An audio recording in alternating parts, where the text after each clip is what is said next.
సినీరంగంలో రాజకీయాలు రాజకీయ ప్రతిపాదన సృష్టించారు. మన నాగార్జున తాలూకా విశ్వవిద్యాలయం నడుస్తారు పద్మశ్రీ డాక్టర్ పాదాలు పౌరుషాన్ని ప్రాణం పెట్టి బాలయ్య అభిమానులకు రామరాజు స్థాపన కోసం నడుమించిన తెలుగుదేశం కార్యకర్తలకు అక్కలకు చెల్లెలకు అన్నలకు తమ్ములకు వేదికల కథలకు ప్రభాకర్ గారికి ప్రసాద్ గారికి మా చైతన్యకి అలాగే ఎన్టీఆర్ గారికి అందరికీ కూడా నమస్కారాలు తెలియజేసుకుంటూ నిమ్మకూరులో పుట్టి గుంటూరులో చదువుకుని మంగళగిరిలో సభ్యస్థాయిలో పనిచేస్తూ ఆయన మిత్రుల ప్రోత్సాహంతో మద్రాసు వెళ్ళి ఎక్కువకి ఎంతో కష్టపడి ఆయనకు ఒక ఇమేజ్ సామ్రాజ్యాన్ని సృష్టించుకున్నారు. నలుగురు కార్యక్రమాలు ఒక రాముడన్నా, ఒక కృష్ణుడన్నా, ఒక వెంకటేశ్వరన్నా, ఒక దుర్యోధనుడన్నా, ఒక రావణాసుడన్నా మనకు ఆ మహానుభావుడు రూపమే కనిపిస్తుంది. కానీ ఇది కాదు, పేద బడుగు బలహీన వర్గాల వాటికి ఏదో ఒకటి చేయాలి, నా తెలుగు ప్రజలకి ఏదో ఒకటి చేయాలని చెప్పి ప్రతి రైతు అనేవి ఆయన కన్నీరుగా, ప్రతి శ్రామికుల కష్టం ఆయన కష్టంగా భావించి ఊరుగా నినాదాలతో 1982లో తెలుగుదేశం పార్టీని స్థాపించారు మహానుభావుడు నందమూరి తారక రామారావు. మరి ఆ రోజు ఆయన వేసిన తెలుగుదేశం అనే గుణాన్ని ఈ రోజు పేద ప్రజానికి అత్యంత బాగుంది. దేశానికి వెనుకబడిన రైతులకు స్లాబ్ సిస్టమ్ ద్వారా కార్యక్రమాలు చేసి ప్రతి రైతుల వారిగా రామను అనిపించుకున్నారు. పేద బడుగు బలహీన వర్గాల వారికి ఉచితంగా వస్త్రాలను పంపిణీ చేసి కిలో బియ్యం రూపాయలకి ఎక్కించి మరి మన తెలుగు ఆలోచనలు ప్రత్యేక యూనివర్సిటీలు ఆస్తుల సమాన హక్కు ప్రపంచంలో ఎక్కడా జరిగిన ఒక సంపూర్ణ మద్యపాన నిషేధాన్ని అమలుపరిచి అన్నాన్ని పిలిచిన ప్రతి ఆడపడుచు నేను ఉన్నాను చెప్పిన ఏకైక మహానుభావుడు మన తెలుగు వాటి వారిని వెళ్ళి తల్లిలోనే కాదు ప్రపంచాన్ని చాటించుకునే ఏకైక యువకుడు తెలుగువాడి బతుకున్నంత కాలం ప్రతి తెలుగువాడి గుండెలో నందమూరి తారక రామారావు గారు బతికే ఉంటారు. నన్ను చాలా మంది అనుకుంటారు, మీ తారక ఎంత సంపాదించారు, మీకు ఎంత ఆశించారు. ఆయన మాకు ఇచ్చింది డబ్బులు కాదు, స్థలాలు కాదు, పదవులు కాదు, ఒక పెద్ద కుటుంబాన్ని మాకు వదిలేవారు. మేము ఎక్కడికి వెళ్ళినా కూడా మా ఏటీఓడు మనవడు, మా బాలయ్య కొడుకు అని చెప్పి గుండెలో పెట్టుకుని చూసుకుని కోట్ల మంది అభిమానులు.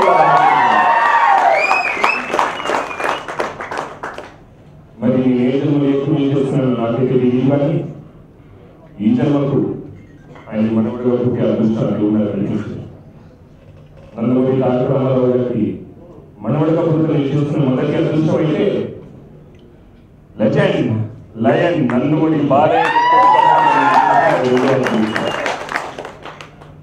ఇందాక అన్నయ్య చెప్పినట్టుగా ముఖసూటితనానికి మారు పేరు, క్రమశిక్షణకి మారు పేరు, అందానికి మారు పేరు, అన్నిటికన్నా ఎక్కువ మగతనానికి మారు పేరు.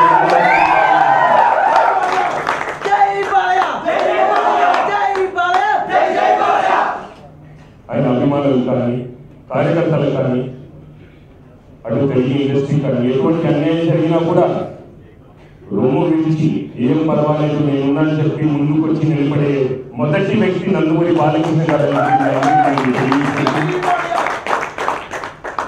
మరి ఎన్ని అడ్డంకులు వచ్చినా, ఎన్ని ఇబ్బందులు ఎదురైనా 30 సంవత్సరాలుగా మన నందమూరి వంశాన్ని తన భుజస్కంధాలపైన మోస్తున్న ఇంద్రుడు, చంద్రుడు, వీరుడు మగాడు బాలయ్య. నేను ఇలాగే మీరు ఒకరిని ముందుగా ఆయన అభిమాని, ఆ తర్వాత ఆయన గురించి అభిమానంటే నాకు తెలిసిన దగ్గర నుంచి అటు సినిమా పరంగా కానివ్వండి, ఇటు నిజ జీవితంలో కానివ్వండి, వ్యక్తిపరంగా కానివ్వండి, నాకు తెలిసిన ఏకైక హీరో నందమూరి బాలకృష్ణ. ఆయన నాకు కనిపించినప్పుడల్లా ఆయన ఒక 10 అడుగులు దూరంలోనే ఉంటారు. అది భయంగా కాదు. సహజంగా ఒక అభిమానికి తనకి ప్రాణానికి ప్రాణమైన హీరోని చూసినప్పుడు ఎలా మైమర్చి చూస్తూ ఇవ్వతారో ప్రతిసారి ఆయన చూసిన ప్రతిసారి నాకే అదే పరిస్థితి. జనరల్గా అందరికీ చెప్తూ ఉంటాను, ఆయన నాకు బాబాయ్ కాదు, నాకు ఆయన దేవుడు. సూపు గుర్తు వేసుకున్న వెంకటేశ్వర స్వామి నాకు.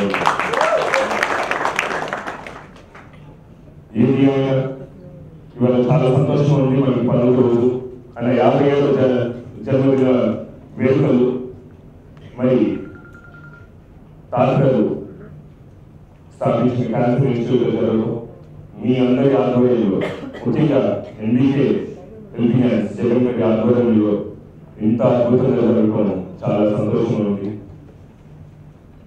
మీ అందరూ అభిమానం, ఆయన పట్ల చూపించే అభిమానం, ఆయన శ్రీరామ రక్ష నమ్ముతూ ఎల్లప్పుడూ మీ అందరూ ఆయన వెంట ఉండాలని చెప్పి మీ అందరినీ కోరుకుంటూ, మీ అభిమానానికి పేరు ప్రతి ఒక్కరికి నా పాదాభివందనాలు తెలియజేసుకుంటూ, నాకు అవకాశం ఇచ్చిన మన వసంత ఇన్స్టిట్యూట్కి అలాగే ఎన్డీకే ఎల్బీఎస్ జగన్ గారికి నా హృదయపూర్వక నమస్కారాలు తెలియజేసుకుని సెలవు తీసుకుంటున్నాను. జోహార్ ఎన్టీఆర్, జోహార్ ఎన్టీఆర్, జై బాలయ్య, జై Balayya. Please subscribe. Please do subscribe. Please subscribe. Please subscribe. Please subscribe to our YouTube channel.